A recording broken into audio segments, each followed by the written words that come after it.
IMF से मुआहदे के बाद पाकिस्तान ने IMF को लेटर ऑफ इंटेंट की कॉपी भेज दी है। लेटर ऑफ इंटेंट में पाकिस्तान ने IMF को ज़र मुबादला ज़खायर बढ़ाने, सरकारी शोबे में इस्लाहात और आइंदा 9 माह तक कोई टैक्स इम्यूनिटी न देने की यकीन दहानी करा दी है। लेटर ऑफ इंटेंट वज़ीर ख़ारजा, वज़ीर ख़जाना और गवर्नर स्टेट बैंक के दस्तखत से भिजवाया गया है। IMF अपने बोर्ड इजलास में लेटर ऑफ कंटेंट का मजीद जायजा लेगा। इस बारे में जानते हैं बोली उसके नुमाइंदे उमर हयात से। उमर, आगाह कीजिएगा।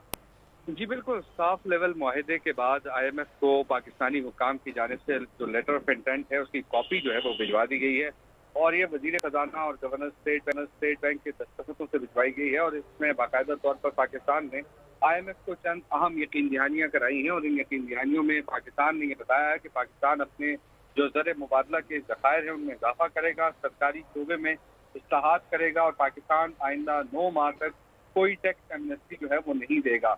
IMF अपने बोर्ड इजलास में लेटर ऑफ इंटेंट का जायजा लेगा और हमने सुबह ये खबर देख की थी कि जो 12 जुलाई को IMF का इजलास होना है एग्जीक्यूटिव बोर्ड